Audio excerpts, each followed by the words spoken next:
A nerdy son, neglected by his wealthy parents throughout his life, was denied even the most basic necessities. Now his successful tech business has them accusing him of fraud and begging for his forgiveness. Hi everyone, I'm using a throwaway account because I don't want to clutter my main one. So I, 27 meters, launched my own business a year ago with the help of a couple of my college friends. We've been doing really well financially and are currently making a profit. A few days ago, my estranged parents, both 54, who hadn't spoken to me since I graduated, finally reached out. They asked if they could join as partners in my business because they wanted to invest in it. But I declined their offer. I didn't consult my friends because they were well aware of my strained relationship with my parents, and I wanted to keep them out of my business affairs. My parents had always neglected and belittled me while I was growing up, despite being the kind of child most parents would be proud of. Both of them were quite wealthy. My dad was a dental surgeon, and my mom was a CFO at a company. Despite growing up in a successful household, I was always ambitious from a young age. However, my parents were never supportive and often made fun of my nerdy tendencies. Despite their wealth, they barely provided for my basic needs, seemingly out of spite. It wasn't until later that I realized they resented me for not achieving the level of success they had hoped for.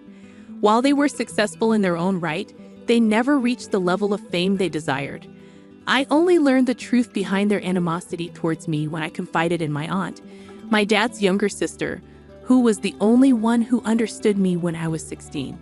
She revealed the reasons behind their unreasonable behavior and hatred towards me, believing I was old enough to know. They held me responsible because they felt they had to invest time and money into raising me, believing that if they had dedicated the same resources to their careers instead of me, they would have achieved greater success. They only had me due to family pressure and didn't even desire a child. However, once stuck with me, they chose to deal with me by bullying and constantly making me feel inadequate. I'd say I missed out on a lot during my childhood because although they provided for everything financially, they offered no support. Whether it was small things like homework or bigger issues like schoolyard fights, they offered no assistance. If I ever asked for anything beyond absolute necessities, they would either dismiss me or, worse, ridicule me. They'd mock my appearance, especially because I was thin and had a nerdy look. If not that, they'd tease me about my love for computers, insisting I'd only amount to an IT guy and nothing more, deeming any investment in me a waste of money. I experienced severe emotional neglect, and these insults were what I grew accustomed to hearing while growing up.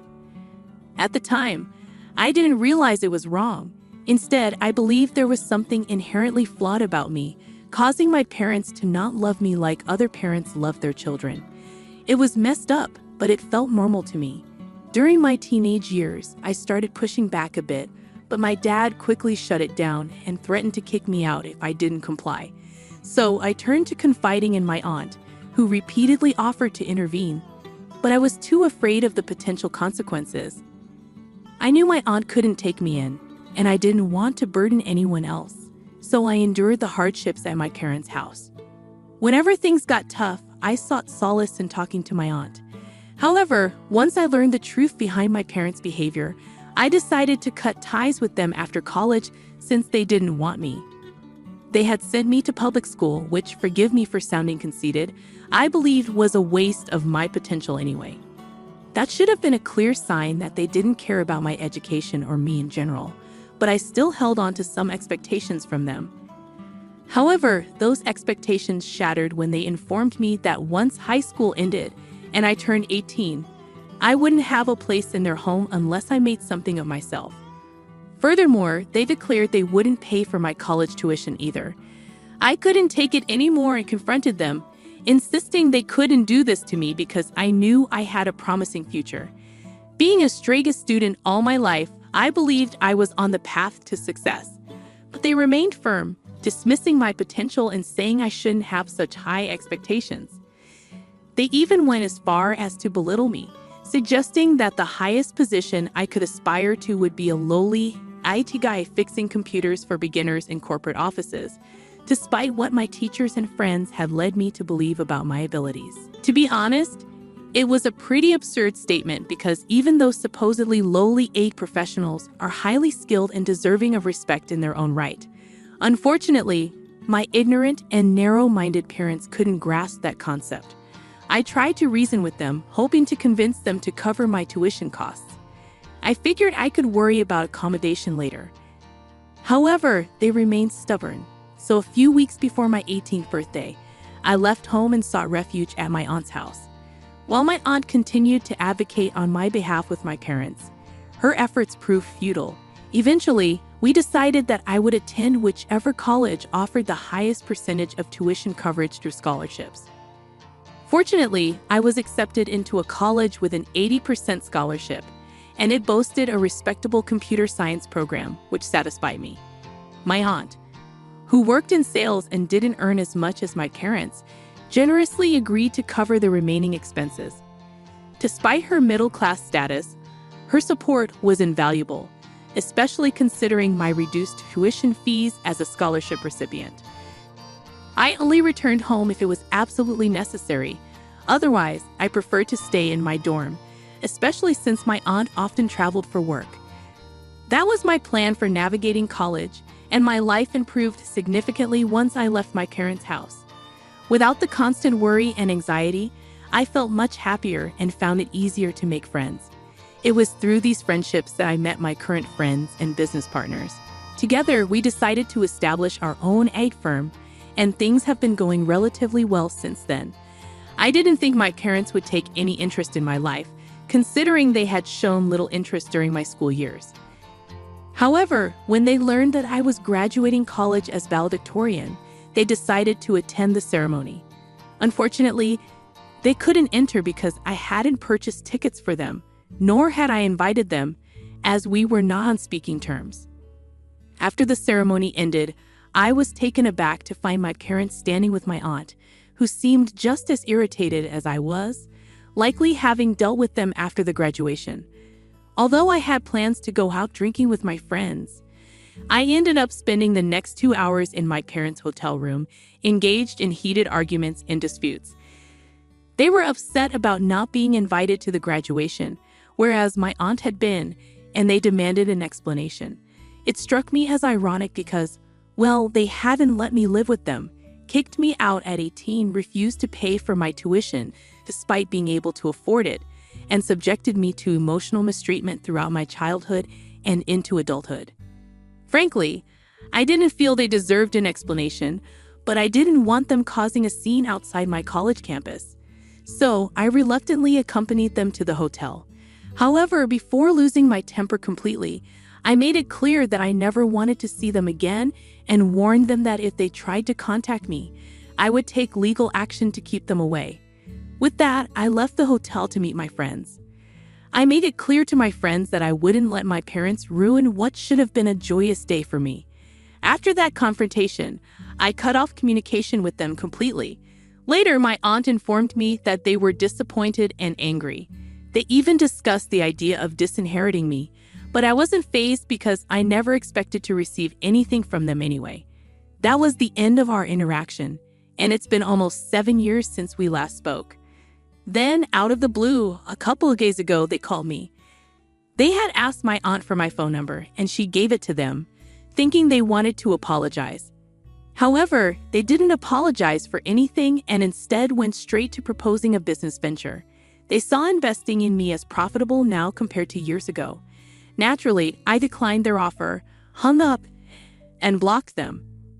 I shared the incident with my friends, but they understood why I declined without consulting them first, given my history with my parents. However, the very next day, my parents retaliated by posting a scathing message on Facebook, tagging me and all my friends. They claimed that I wasn't the self-made success I portrayed myself to be, but merely someone who relied on daddy's money to create a moderately successful business. They accused me of refusing to acknowledge the help they supposedly provided over the years. I was stunned by the Facebook post and was tempted to call them immediately to confront them. But before reacting, I decided to retaliate with something I had kept to myself for years. During my teenage years, when I still lived with them, I have recorded several videos documenting my daily life with my parents. I did this just in case I ever needed evidence to prove in court or elsewhere that they were terrible parents. However, I never shared these videos because I wanted nothing to do with them. I feared that if I posted these videos showing their rude behavior, mocking me, and treating me poorly, there would be consequences.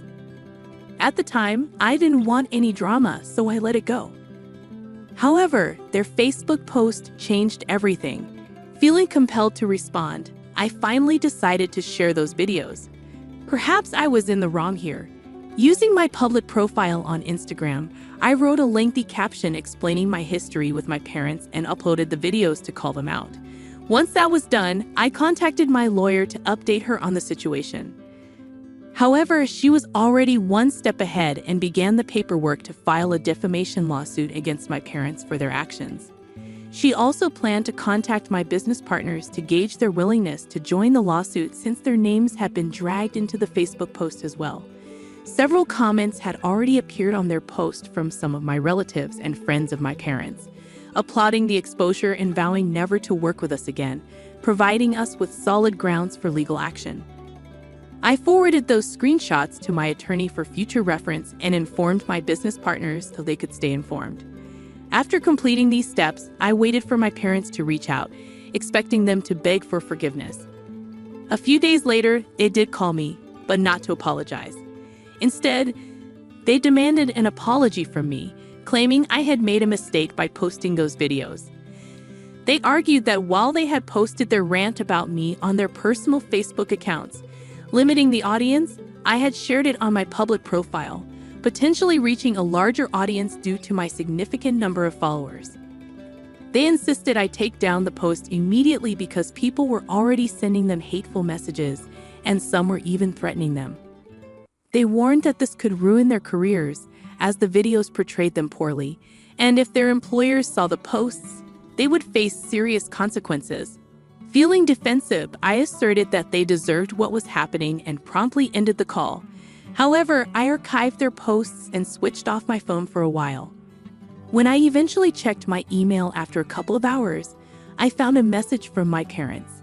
They expressed regret for past events but condemned my retaliation, highlighting that sharing personal videos without their consent could lead to legal repercussions for me.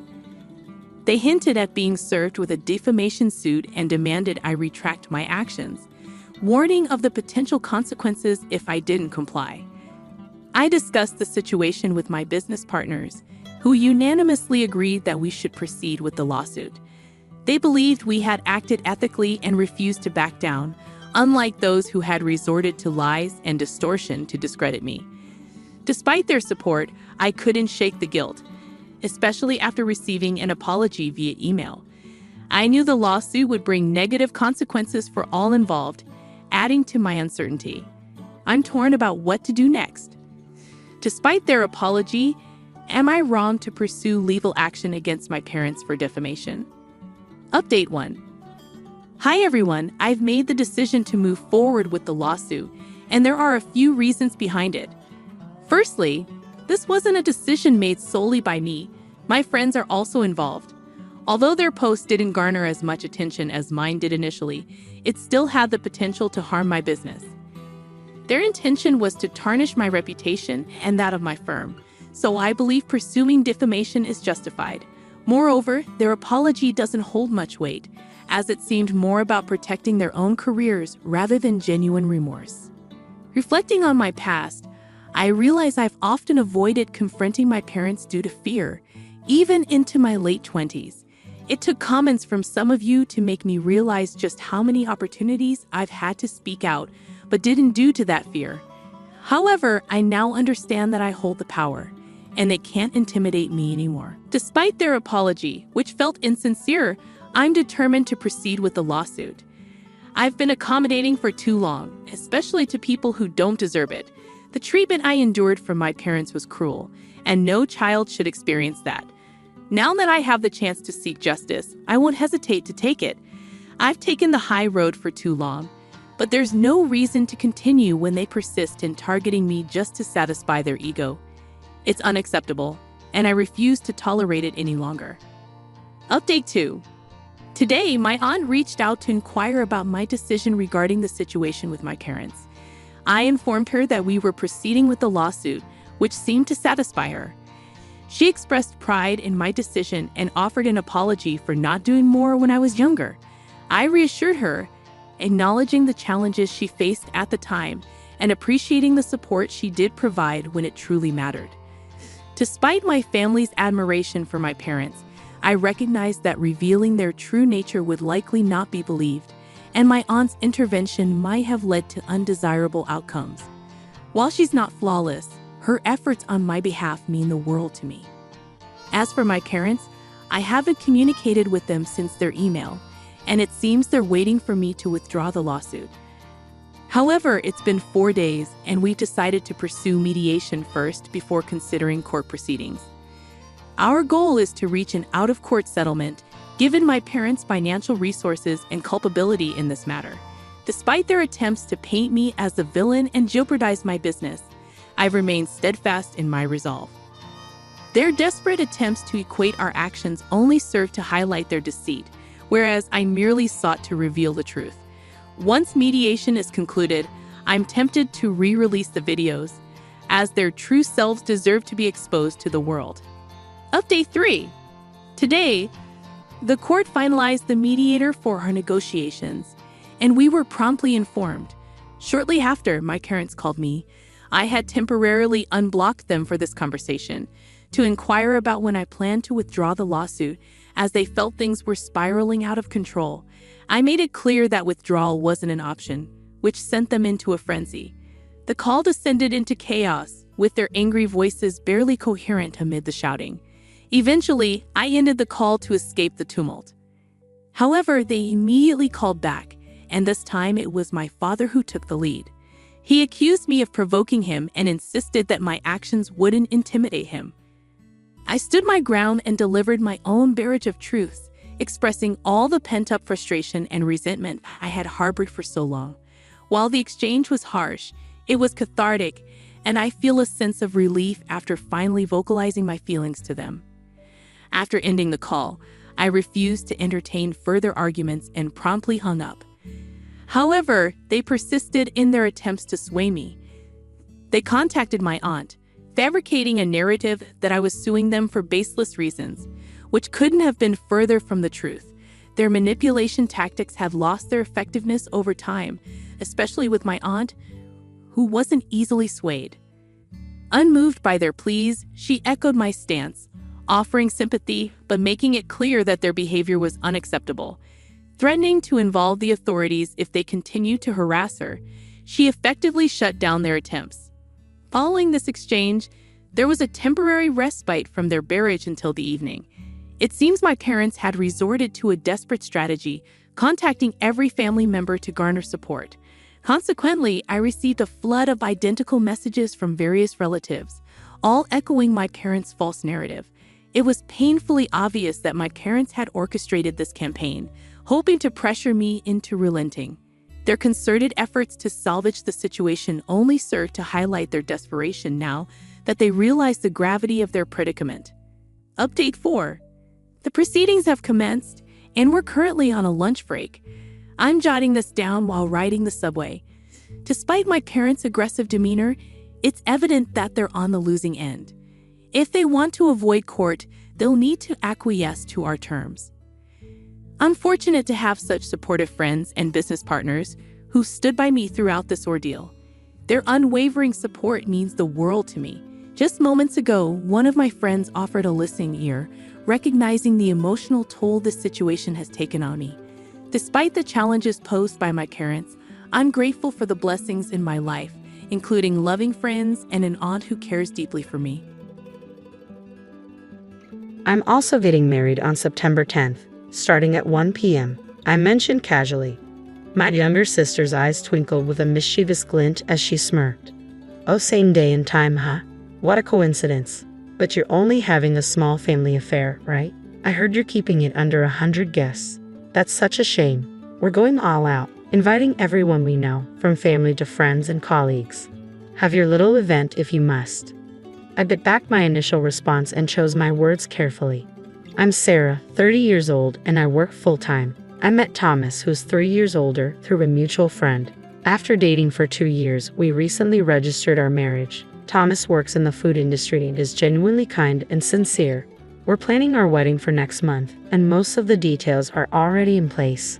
While many of our friends are opting for grand celebrations, we've decided to keep ours small and intimate, just with family. I prefer to avoid a mix of my parents and sister with my friends and colleagues. My parents have always favored my sister Melanie, who is 3 years younger and undeniably more attractive, something I can admit objectively. Melanie has always been their favorite, and I just wanted to avoid any awkwardness. With her striking eyes, long lashes, delicate features, and fair complexion, Melanie caught the attention of several talent agencies and worked as a teen model during her school years. My parents adored her and frequently compared her to me. Sarah, you have such a plain face. It's hard to look at you, they would say. Sarah, you lack charm. Melanie is like an angel, unlike you.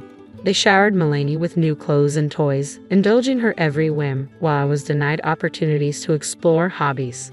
Melanie enjoyed piano, ballet, swimming, and more, but her interest was fleeting, and our parents never reprimanded her for it. Even when she failed tests due to her carefree attitude, they encouraged her, while I was harshly criticized for merely average grades. I often thought to myself, I wish you hadn't had me at all. Every time they voiced how they wished I had never been born.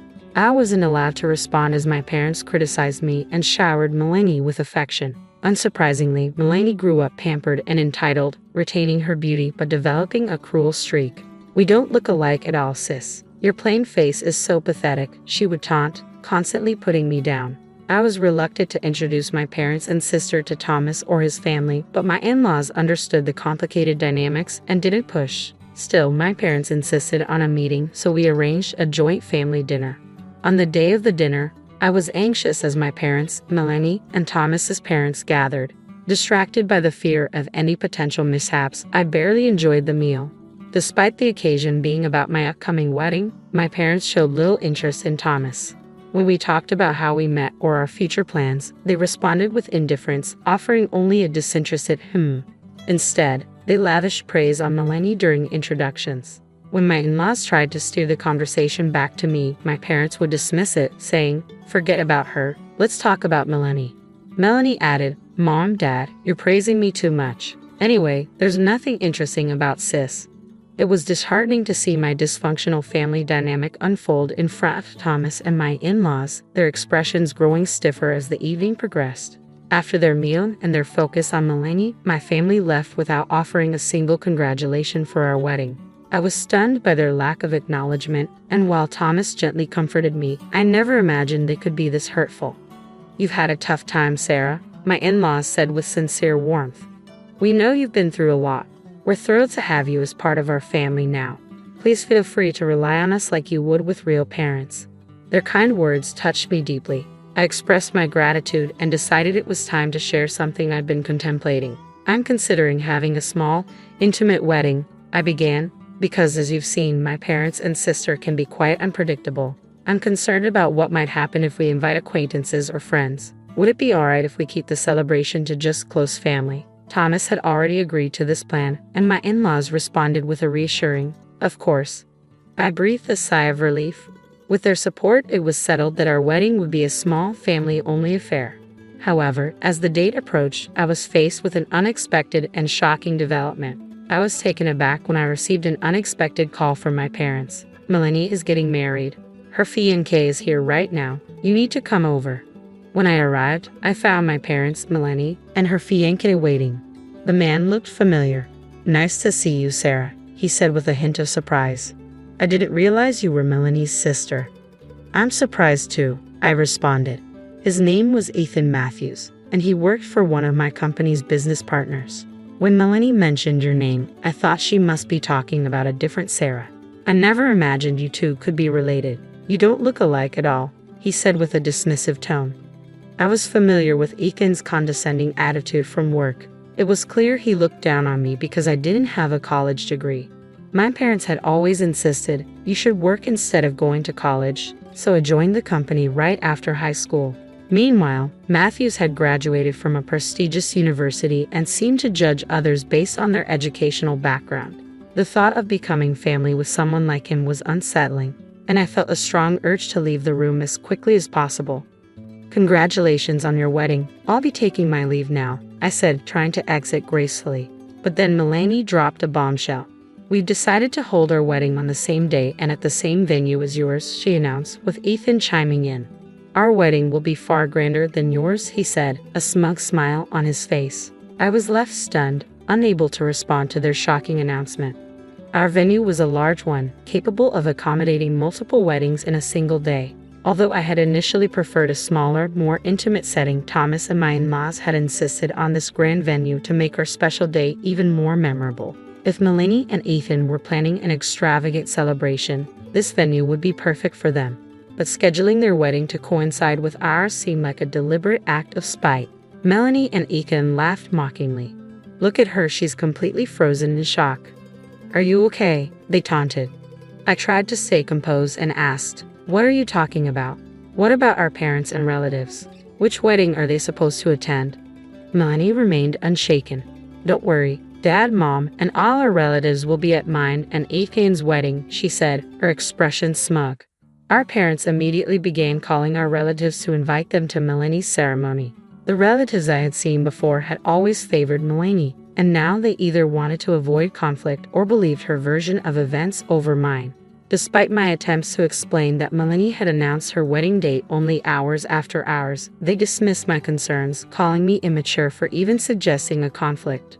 Seeing the smug expressions on my parents', Melanie's, and Ethan's faces, I sighed in resignation and said, "All right, fine." I left the house, and no one came to see me out. As I closed the door, I could hear their mocking laughter echoing behind me. Back home, I apologized to Thomas and my in-laws for not being able to invite anyone from my side to our intimate wedding, even though I had initially suggested a small guest list.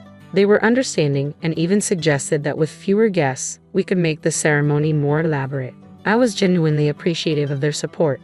The wedding day arrived, and as I walked through the lobby, I encountered some of Melanie's relatives heading to her reception. I overheard them whispering, "Sarah is such a nasty woman compared to Melanie. She's so plain." I tried to ignore their remarks, focusing instead on making our day as special as possible. Our ceremony went wonderfully. Thomas's talented relatives put on a series of performances that filled the venue with joy and created a truly festive atmosphere. In the midst of our celebration, a commotion erupted as Melanie, Ethan, my parents, and Ethan's parents barged into our wedding. "Melanie, what's going on?" I asked, bewildered. Melanie abruptly shouted, "Everyone from Ethan's office is missing today. You must have done something."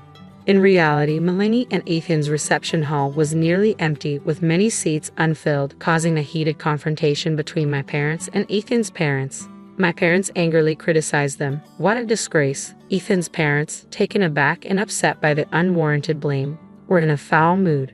Panicked, Melanie falsely claimed to Ethan's parents that our weddings had been deliberately scheduled to overlap due to our strained relationship, leading her to storm into my ceremony, accusing me of sabotage. My wedding was a disaster, and yet Sarah's is full of joy. It's infuriating. Melanie exclaimed, her frustration evident. "Melanie, please calm down," I pleaded, trying to de-escalate the situation. But Melanie ignored me and took to the microphone, shouting, "Attention, everyone. My sister Sarah is the worst person in the world. She's been bullying me since we were children." I rushed to intervene. "Melanie, stop this." But she ignored me and continued her tirade. "I look so much better in a wedding dress than she does. She's always been jealous of my beauty, and she's just a gloomy, depressing person," Melanie continued, making unfounded claims. Ethan chimed in, supporting her. "That's right. Sarah is just a high school graduate and completely useless," he said. He went on, "That's why hiring high school graduates is a mistake. I graduated from a top university and am extremely talented. I'm even friends with the CEO, so a promotion is a sure thing." Ethan continued to boast about his achievements, adding to the tension. However, when Ethan saw my father-in-law seated at the groom's family table, his face went white. Having been so confident in his boasting and disparaging comments about me, he now trembled in fear. "Why is the CEO here?" he stammered in disbelief. Matthews, I'm very disappointed in you, my father-in-law said, his voice filled with anger. Why is the CEO here? Ethan asked in a panic. My father-in-law responded. I am the father of the groom. There's your father-in-law. Ethan stood there, stunned and speechless, realizing that my father-in-law was indeed the CEO of his company. The reception venues for our weddings were adjacent, and before our ceremony began, I had overheard Ethan's guests discussing how the wedding dates and times had been intentionally overlapped. Upon learning the truth, Ethan's guests had been so frightened by the CEO's anger that they had fled the scene. No, it's not what you think, sir. I had no idea. It was all Melanie's doing, Ethan pleaded desperately. Melanie looked at him incredulously. There's no way I would sabotage Sarah's wedding. She's an important client's employee. What I said earlier was just a joke. I didn't mean it, Ethan continued with a weak defense, but he was cut off by my father-in-law's stern command. Stop lying. I spoke with your colleague earlier and heard about the derogatory remarks you've made about Sarah, my father-in-law said firmly. Ethan, caught off guard and searching for an excuse, lowered his head in defeat. Sarah is an exceptional woman. She couldn't attend college due to her family's circumstances but began working right after high school and has been dedicated ever since. Despite her challenging situation at home, she has always lived with integrity and kindness. Unlike you, she would never judge or belittle someone based on their education, my father-in-law continued, his praise making me tear up. Ethan stammered, Sir, I deeply apologize for, but was interrupted by my father-in-law. You're apologizing to the wrong person. Apologize to Sarah and stay out of my son and his wife's lives from now on. Understood? Yes, sir, Ethan said, trembling uncontrollably. He turned to me, tears in his eyes, and apologized. I'm truly sorry. I've had enough. Please leave, I said firmly. Melanie, bewildered, shouted, What is happening? Why is this going on? Ethan snapped at Melanie. Be quiet. I regret ever marrying you. Melanie's face flushed with rage. What did you just say? She demanded. The two began to argue fiercely, and soon the venue staff arrived to escort Ethan and Melanie out. Their parents, stunned by the chaos, also quickly departed. With the disturbance gone, the remaining guests and I shook off the shock and continued the celebration. The reception resumed with a renewed energy and turned out to be an incredible event.